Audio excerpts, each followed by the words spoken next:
I initially was going to take the high road in this situation and not say anything. But the reality is I cannot keep getting attacked.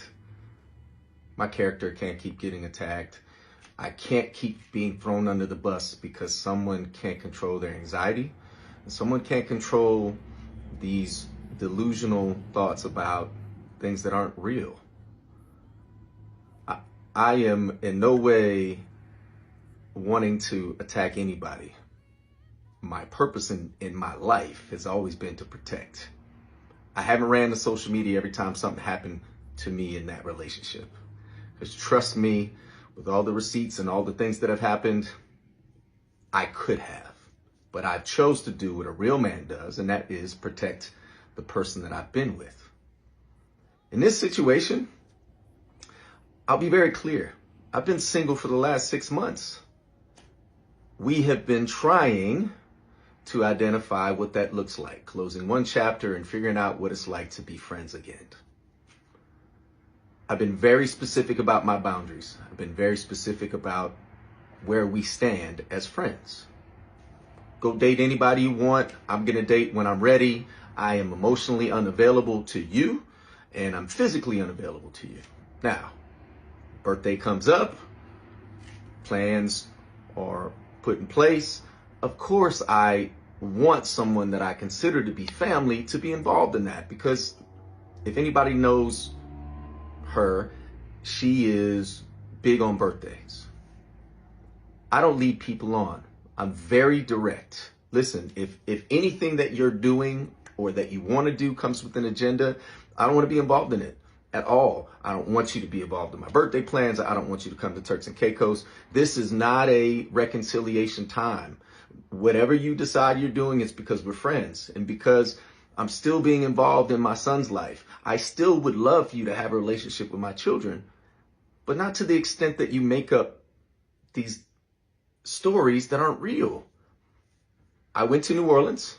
I booked my room at Four Seasons on booking.com and didn't realize that the card I'm using, which also ends in the same 3 last numbers, was tied to something that we booked several months ago.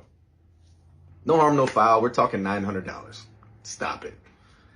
While I'm in New Orleans for a funeral, my really good 25 plus year friend who passed away, I spent time with his family. I extended my stay because I needed time to reset. So I get a call yesterday. Hey, did you stay at Four Seasons? Yeah, I did. In fact, I extended. I gave them my card and everything's good. Why, what's up? Oh, well, I got a call about some chick who used my card at Four Seasons. I said, that's not possible. This is funny. Ha ha ha. What are you talking about? Well, I thought we can be friends. We can talk about it, but this is laughable. I didn't stay with anybody at the Four Seasons. I'm not seeing anybody. Wasn't on a date. None of that. If I was, you're my friend. What do I have to hide about that? I'll just say cooler heads didn't prevail. And next thing you know, I'm on her story and I'm being accused of things which are just blatantly not true. I have never led Tamar Braxton on. I never will, nor will I. There are people, hate the name drop, but hey, Carlos King, you got me involved in this. You're part of the reason why we became friends. But I've been very clear about my boundaries. I've been very clear about wanting to have a friendship, but not to the extent that, friends don't throw each other on their stories and call each other out on stuff. Like, look, if there was a mix up with the card because of booking.com, that's a quick fix. It's already taken care of. I've already contacted the Four Seasons and they've already issued a refund and they charged my card. It's that simple. Where did this random woman come in that you called a tramp? Somebody I became friends with on Instagram like maybe 3 days ago?